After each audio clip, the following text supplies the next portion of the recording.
Hello dear students. तर आज आपण बघणार आहोत क्लासिफिकेशन ऑफ प्लांट्स. ठीक आहे, काय बघणार आहोत बेटा आपण आज? Classification of plants. हा 9वीचा 6वा टॉपिक आहे. खूप इम्पॉर्टंट टॉपिक आहे आणि खूप सोपा टॉपिक आहे. इझी भाषेत सांगतो, व्यवस्थित लक्षात द्या सगळ्यांनी. बघा आता हे क्लासिफिकेशन ऑफ प्लांट्स म्हणजे नेमकं काय बघा. तर आपण 8वीला शिकलं होतं की बाबा रॉबर्ट विटेकर नावाच्या सायंटिस्टने काय केलं होतं की 87 मिलियन स्पेसिस सापडल्या. कधी 2011ला. कधी 2011ला किती स्पेसिस सापडल्या बेटा? 87 मिलियन स्पेसिस. ठीक आहे, आता या 87 मिलियन स्पेसिसचा अभ्यास करणं सोपं नव्हतं. ठीक आहे, 87 मिलियन स्पेसिसचा अभ्यास करणं इझी नव्हतं. म्हणून या रॉबर्ट विटेकर नावाच्या सायंटिस्टने काय केलं, या 87 मिलियन स्पेसिसला ग्रुप्स आणि सबग्रुप्समध्ये डिवाईड केलं. कशामध्ये डिवाईड केलं बेटा? ग्रुप्स आणि सबग्रुप्समध्ये त्यांना डिवाईड केलं. फॉर एक्झाम्पल, मला माझ्या क्लासमध्ये 100 विद्यार्थी आहेत. त्या 100 विद्यार्थ्यांचा मला अभ्यास करायचा आहे.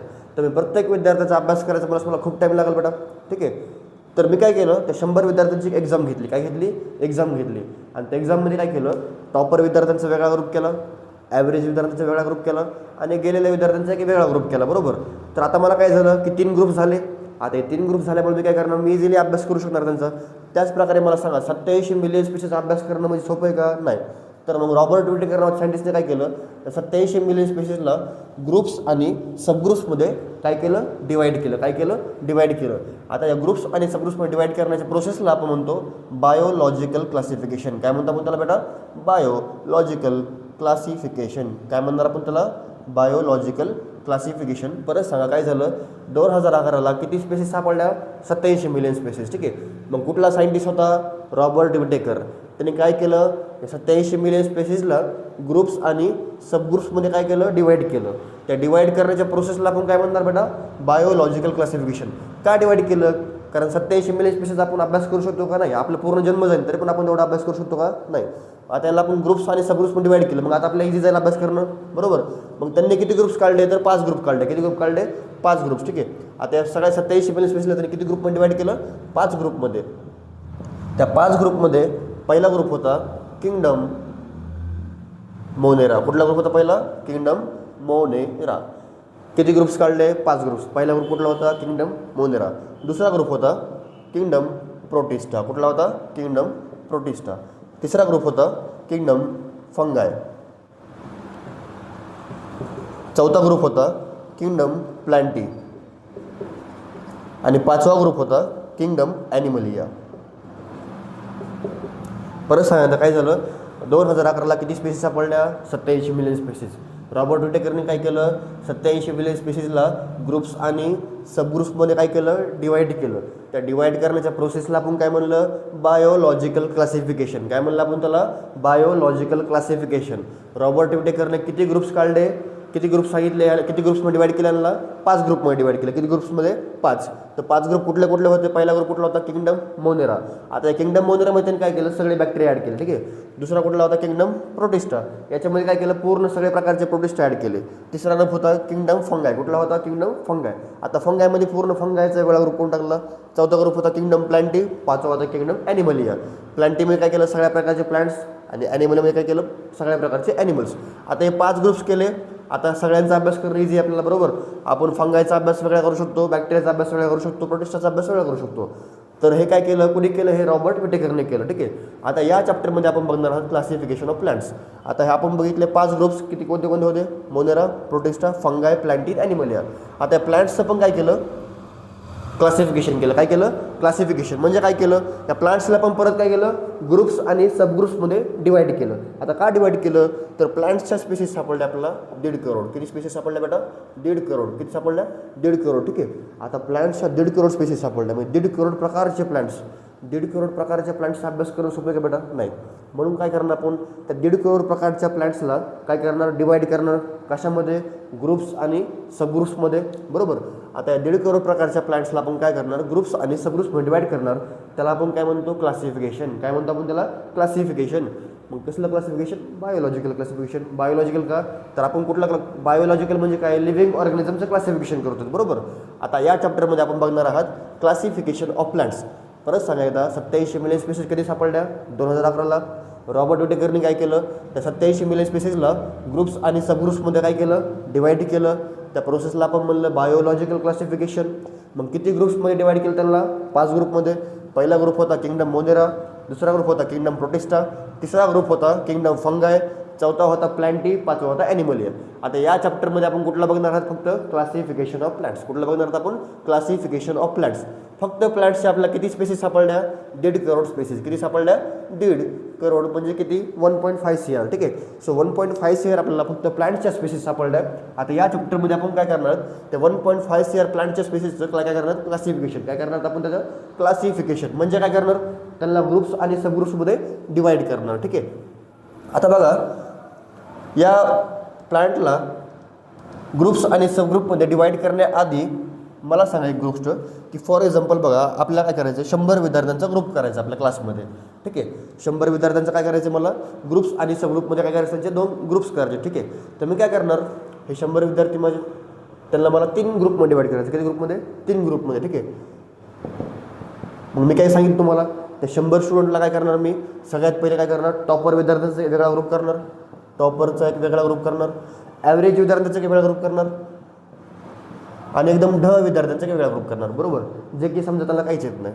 मला सांगा, मी काय केलं? 100 विद्यार्थी माझ्या क्लासमध्ये, त्यांच्यामध्ये काय केलं? टॉपरचा वेगळा ग्रुप केला, ॲव्हरेजचा वेगळा ग्रुप केला, विद्यार्थ्यांचा वेगळा ग्रुप केला. म्हणजे मी काय केलं? यांचं क्लासिफिकेशन. आताच आपण बघितलं की क्लासिफिकेशन म्हणजे काय सांगितलं मी तुम्हाला, की ग्रुप्स आणि सबग्रुप्समध्ये त्याला काय करणं? डिवाइड करणं. या प्रोसेसला आपण काय म्हणलं? क्लासिफिकेशन. ठीक आहे. आता हे टॉपर वेगळा ग्रुप, ॲव्हरेज वेगळा ग्रुप. आता हे काय सगळे क्रायटेरिया, काय सगळे क्रायटेरिया. मी एक क्रायटेरिया वापरला, किंवा टॉपरचा वेगळा ग्रुप, ॲव्हरेजचा वेगळा ग्रुप आणि विद्यार्थ्याचा वेगळा ग्रुप. ठीक आहे. त्याला ग्रुप्समध्ये डिवाइड केलं. या प्रोसेसला आपण काय म्हणलं? Biological classification. काय म्हणलं आपण त्याला? Biological classification. पण मी वेगवेगळ्या अनुषंगाने त्यांना डिवाइड केलं. ठीक आहे. फॉर एक्झाम्पल, मी टॉपरचा वेगळा ग्रुप केला, ॲव्हरेजचा वेगळा ग्रुप केला आणि विद्यार्थ्याचा वेगळा ग्रुप केला. ठीक आहे. ते टॉपर, ॲव्हरेज, काय झाले? माझे क्रायटेरिया झाले. काय झाले? क्रायटेरिया. तर त्याच प्रकारे बघा, आता प्लांट्सच्या आपल्याला किती स्पेसिस सापडल्या? 1.5 करोड. ठीक आहे. तर 1.5 करोड स्पेसिसचं मला काय करायचं आहे? क्लासिफिकेशन. म्हणजे काय करायचं आहे? मला त्यांना ग्रुप्स आणि सबग्रुप्समध्ये डिवाइड करायचं आहे. पण ग्रुप्स आणि सबग्रुप्समध्ये डिवाइड करण्याआधी मी काही क्रायटेरिया वापरले. काय वापरले? क्रायटेरिया वापरले. तर बघा, पहिला क्रायटेरिया होता प्रेझेन्स और absence of root, stem and leaves. परत सांगा मला, प्लांट्सच्या किती स्पेसिस सापडल्या? 1.5 करोड. त्यांना ग्रुप्स आणि सबग्रुपमध्ये डिवाइड करायचे. त्या प्रोसेसला काय म्हणलं मी? Classification, biological classification. ठीक आहे. आता त्यांना क्लासिफाय करण्यासाठी मी काही क्रायटेरिया वापरले. काय वापरले? क्रायटेरिया. पहिला क्रायटेरिया कुठला होता? प्रेझेन्स और अब्सेन्स ऑफ रूट, स्टीम आणि लिव्ज. याचा अर्थ काय आहे? की प्रेझेन्स और अब्सेन्स म्हणजे काय? की ज्या प्लांट्समध्ये रूट, स्टीम आणि लिव्ह प्रेझेंट असतील त्यांचा काय वेगळा ग्रुप केला. ज्या प्लांटमध्ये रूट, स्टीम आणि लिव्ज अब्सेंट असतील त्यांचा एक वेगळा ग्रुप केला. म्हणजे पहिला क्रायटेरिया काय वापरला मी? प्रेझेन्स और absence of root, stem and leaves. ठीक आहे. म्हणजे याच्यामध्ये काय करणार मी? ज्या प्लांट्समध्ये रूट, स्टीम आणि लिव्ज प्रेझेंट असतील त्यांचा एक वेगळा ग्रुप करणार. ज्या प्लांट्समध्ये रूट, स्टीम आणि लिव्ज अब्सेंट असतील त्यांचा एक वेगळा ग्रुप करणार. बरोबर. हा माझा काय झाला? पहिला क्रायटेरिया. ठीक आहे. आता दुसरा क्रायटेरिया बघा. दुसरा क्रायटेरिया होता प्रेझेन्स और अब्सेन्स ऑफ कंडक्टिंग टिश्यू. ठीक आहे. आता एक कंडक्टिंग टिश्यू म्हणजे काय बघा बेटा. आता कंडक्टिंग टिश्यू, आपल्या प्लांट्सकडं कंडक्टिंग टिश्यू असतात 2 टाईपचे. किती टाईपचे असतात बेटा? 2. पहिला असतो झायलम. पहिला काय असतो? झायलम. दुसरा असतो फ्लोएम. दुसरा काय असतो? फ्लोएम. आता हे झायलम आणि फ्लोएम काय आहेत बघा. फॉर एक्झाम्पल, हे एक प्लांट आहे, हे त्याचे रूट्स आहेत. ठीक आहे. त्याला लीफ असतील. बरोबर. आता मला सांगा, या रूट्समध्ये काय देतो आपण? रूट्सला काय देतो आपण? पाणी, वॉटर दिलं. आता आपण तर वॉटर रूट्सला दिलं, मग वॉटर लीफकडे कसं जाईल? फोटोसिंथेसिससाठी. ठीक आहे. तर वॉटर लीफकडे जातं फोटोसिंथेसिसकडे. आता आपल्या प्लांटकडं 2 प्रकारच्या ट्यूब्स असतात. काय असतात? 2 प्रकारच्या ट्यूब्स. ठीक आहे. तर एक ट्यूब असते झायलमची, एक ट्यूब काय असते? झायलमची, आणि एक ट्यूब असते फ्लोएमची. एक ट्यूब कशाची असते? फ्लोएम. ठीक आहे. तर आपल्या प्लांट्सकडे काय आहेत? 2 प्रकारच्या ट्यूब्स आहेत. किती प्रकारच्या ट्यूब्स आहेत? 2 प्रकारच्या. पहिली ट्यूब कुठली सांगितली? झायलम. दुसरी ट्यूब कुठली सांगितली? फ्लोएम. आता हे झायलम आणि फ्लोएम या दोघांना आपण काय म्हणतो? Conducting tissue. काय म्हणतो? Conducting tissue. आता का कंडक्टिंग टिश्यू म्हणतो? कारण झायलम काय करतो? आपण जे इथे वॉटर दिले प्लांटला ते वॉटरला काय करतो ट्रान्सफर करतो, वॉटरला काय करतो ट्रान्सफर करतो, ठीक आहे. प्लांटच्या प्रत्येक सेलला वॉटर कोण ट्रान्सफर करणार, झायलम. वॉटर झायलमचं काम काय झालं, टू ट्रान्सफर वॉटर. काय करतो झायलम, वॉटरला ट्रान्सफर करतो प्लांटच्या प्रत्येक सेलला, ठीक आहे. नंतर आता बघा प्लांट काय करत आहे, फोटोसिंथेसिसच्या प्रोसेसने फूड बनवते, बरोबर. मग फूड पण प्रत्येक सेलला गेलं पाहिजे प्लांटच्या, ठीक आहे. तर फूडला कोण ट्रान्सफर करते, फ्लोएम. काय कोण ट्रान्सफर करते, फ्लोएम, ठीक आहे. सो फ्लोएमचं काम काय, ट्रान्सफर ऑफ फूड. काय काम आहे फ्लोएमचं, ट्रान्सफर ऑफ फूड, ठीक आहे. परत आता सांगा काय बघितलं आपण, क्लासिफिकेशन ऑफ प्लांट्स, ठीक आहे. क्लासिफिकेशन म्हणजे काय, की ग्रुप्स आणि सबग्रुप्समध्ये डिवाईड करणे.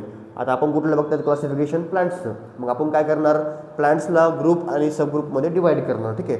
त्या प्रोसेसला आपण काय म्हणलं, क्लासिफिकेशन. काय म्हणलं आपण त्याला, क्लासिफिकेशन. का केलं क्लासिफिकेशन, कारण प्लांट्सच्या किती स्पीसीस सापडले आपल्याला, 1.5 करोड, ठीक आहे. आता 1.5 करोड स्पीसीसचा अभ्यास करणं इझी का, नाही. म्हणून आपण काय केलं, त्यांचा स्टडी इझिली करण्यासाठी त्यांना ग्रुप्स आणि सबग्रुप्समध्ये डिवाईड केलं, बरोबर. तर त्याला आपण काय म्हणलं, क्लासिफिकेशन म्हणलं. आता क्लासिफिकेशन आपण काही क्रायटेरिया वापरून केलं. काय केलं, काही क्रायटेरिया वापरून केलं. त्यातला पहिला क्रायटेरिया काय सांगितलं मी तुम्हाला, presence or absence of root, stem and leaves. पहिला क्रायटेरिया काय सांगितला, presence or absence of root, stem and leaves. म्हणजे काय, ज्या प्लांट्समध्ये रूट, स्टीम आणि लिव्ज प्रेझेंट असतील त्यांचा एक वेगळा ग्रुप केला. ज्या प्लांट्समध्ये root, stem and leaves absent असतील त्यांचा एक वेगळा ग्रुप केला. दुसरा क्रायटेरिया काय सांगितला, presence or absence of conducting tissue. दुसरा काय वापरला, presence or absence of conducting tissue. Conducting tissue किती टाईपचे आपल्या प्लांट्सकडं, 2 टाईपचे. पहिला कुठला होता, झायलम. दुसरा कुठला होता, फ्लोएम. झायलम आणि फ्लोएम काय असतात, एक ट्यूब स्ट्रक्चर असते. काय करतात ते, झायलम काय करते, वॉटरला ट्रान्सफर करते कुणाकडं, आपल्या प्लांट्सच्या प्रत्येक सेलकडं. दुसरा कुठला आहे, फ्लोएम. हा कशाला ट्रान्सफर करतो, आपल्या प्लांट्सच्या प्रत्येक सेलला काय ट्रान्सफर करतो, फूड ट्रान्सफर करतो. काय ट्रान्सफर करतो, फूड ट्रान्सफर करतो, ठीक आहे. मग आपण काय म्हणलं, xylem and phloem are the conducting tissue, ठीक आहे. मग दुसरा क्रायटेरिया काय होता, presence or absence of conducting tissue. ज्या प्लांट्समध्ये कंडक्टिंग टिश्यू प्रेझेंट असतील त्यांचा एक वेगळा ग्रुप केला. ज्या प्लांट्समध्ये कंडक्टिंग टिश्यू अब्सेंट असतील त्यांचा एक वेगळा ग्रुप केला, ठीक आहे. तर किती क्रायटेरिया वापरले आपण, 2. आता तिसरा क्रायटेरिया बघा, तिसरा क्रायटेरिया असतो presence or absence of, presence and absence of seed, ठीक आहे. आता बघा काही प्लांट्सच्या फ्रूट्समध्ये, बघा काही प्लांट्सच्या फ्रूट्समध्ये तुम्ही बघितलं असेल, फॉर एक्झाम्पल तुम्ही ॲपल खाल्लं, ॲपल खाल्लं आहे तुम्ही कधी. आता ॲपलमध्ये सीड असतात, ठीक आहे. ॲपलमध्ये काय असतात, सीड असतात, ठीक आहे. म्हणजे त्या सीडला काय, ॲपलची कवरिंग आहे. ॲपलने काय केलं, सीडला ॲपलने काय केलं, कवर केलं आहे, बरोबर. आणि काही प्लांट्सच्या फ्रूट्समध्ये काय नसते, सीड नसते, ठीक आहे. काही प्लांट्सच्या फ्रूट्समध्ये काय नसते, सीड नसते. परत सांगतो काय सांगितलं, presence or absence of seed. म्हणजे काही प्लांट्सच्या फ्रूट्समध्ये काय असणार, सीड प्रेझेंट असणार. काही प्लांट्सच्या फ्रूटमध्ये सीड अब्सेंट असणार. काय अब्सेंट असणार, सीड अब्सेंट असणार, ठीक आहे. तर त्या ज्यांच्यामध्ये प्रेझेंट असणार त्यांचा वेगळा ग्रुप, ज्यांच्यामध्ये अब्सेंट असणार त्यांचा एक वेगळा ग्रुप. मग बरोबर, मग किती क्रायटेरिया वापरले आपण, 3 क्रायटेरिया. पहिला क्रायटेरिया कुठला होता, presence or absence of root, stem and leaves. ज्या प्लांटमध्ये रूट, स्टीम आणि लिव्ज प्रेझेंट असतील त्यांचा एक वेगळा ग्रुप. ज्या प्लांट्समध्ये रूट, स्टीम आणि लिव्ज अब्सेंट असतील त्यांचा एक वेगळा ग्रुप. दुसरं काय बघितलं, present or absence of conducting tissue. Conducting tissue किती टाईपचे होते, 2 टाईपचे. पहिला कुठला होता, झायलम. दुसरा कुठला होता, फ्लोएम. झायलमचं काम काय असतंय, वॉटर ट्रान्सफर करणे कुणाला, प्लांटच्या प्रत्येक सेलला. फ्लोएमचं काम काय असते, फूड ट्रान्सफर करणे कुणाला, प्लांटच्या प्रत्येक सेलला. तर ज्या प्लांट्समध्ये कंडक्टिंग टिश्यू प्रेझेंट असणार त्याचा एक वेगळा ग्रुप. ज्या प्लांट्समध्ये कंडक्टिंग टिश्यू अब्सेंट असणार त्यांचा एक वेगळा ग्रुप केला आपण, ठीक आहे. आणि तिसरा क्रायटेरिया काय वापरला आपण, presence or absence of seed. ज्या प्लांट्समध्ये सीड प्रेझेंट असतील त्यांचा वेगळा ग्रुप, आणि ज्या प्लांटमध्ये सीड अब्सेंट असतील त्यांचा एक वेगळा ग्रुप केला आपण, ठीक आहे. आणि चौथा क्रायटेरिया वापरला नंबर ऑफ कॉटिलिडॉन, ठीक आहे. चौथा क्रायटेरिया काय वापरला आपण, नंबर ऑफ कॉटिलिडॉन, ठीक आहे. आता हे कॉटिलिडॉन म्हणजे काय बघा, फॉर एक्झाम्पल तुम्ही गहू बघितलं सगळ्यांनी कधी, गहू, ठीक आहे. आणि कधी तांदूळ बघितलं आहे. आता बघा गहू आणि तांदूळामध्ये तुम्ही बघितलं असेल, फरक बघितला असेल की गव्हाला जेव्हा तुम्ही बघता ना त्याचे 2 आपण पार्ट करू शकतो. त्याला जर आपण कट केलं तर त्याचे 2 पार्ट्स करू शकतो. किती पार्ट करू शकतो आपण, 2. पण तांदळाला बघितलं असेल तुम्ही, तांदळाचे आपण 2 पार्ट करू शकतो का, नाही. आता त्याचे 2 पार्ट्स केल्यास काय होणार, हे असं दिसणार, अर्धा पार्ट असं दिसणार, अर्धा पार्ट असं दिसणार, ठीक आहे. आता हा जो मधला पार्ट असतो ना, हा मधला पार्ट, त्या गव्हाच्या मधला पार्ट, त्याला आपण म्हणतो कॉटिलिडॉन. काय म्हणतो आपण त्याला, कॉटिलिडॉन. ठीक आहे. आता बघा चौथा क्रायटेरिया काय म्हणतोय, नंबर ऑफ कॉटिलिडॉन. ठीक आहे. आता मला सांगा तांदळाला तुम्ही कट करू शकतो का, नाही कट करू शकतो. ठीक आहे. तर त्यामध्ये कॉटिलिडॉन किती असतील, मग एकच असणार, कारण त्याला तुम्ही कटच करू शकत नाही. मग त्याचा हा पार्ट जो असणार त्याला काय म्हणणार आपण, कॉटिलिडॉन. ठीक आहे. आता मला सांगा गव्हामध्ये किती कॉटिलिडॉन बघितले आपण, 2, कारण जर कट केलं तर किती पार्ट्स बनणार, 2 पार्ट्स बनणार. म्हणून आपण काय म्हणलं, याच्यामध्ये किती कॉटिलिडॉन आहेत, 2. याच्यामध्ये किती कॉटिलिडॉन आहेत, 1. ठीक आहे.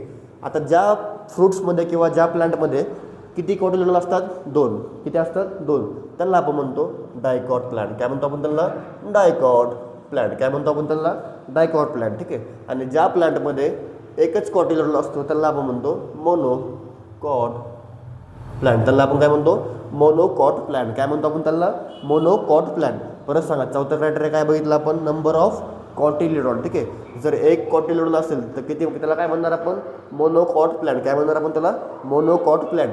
जर 2 कॉटिलिडॉन असतील त्याला काय म्हणणार आपण, डायकॉट प्लांट. काय म्हणणार आपण त्याला, डायकॉट प्लांट. ठीक आहे. अशा प्रकारे आपण किती क्रायटेरिया बघितले बेटा, 4 क्रायटेरिया. किती बघितले, 4. पहिला क्रायटेरिया होता presence or absence of root, stem, leaves. म्हणजे काय, ज्या प्लांट्समध्ये रूट, स्टीम आणि लिव्ज प्रेझेंट असतील त्यांचा एक वेगळा ग्रुप केला. ज्या प्लांट्समध्ये रूट, स्टीम आणि लिव्ज अब्सेंट असतील त्यांचा एक वेगळा ग्रुप केला.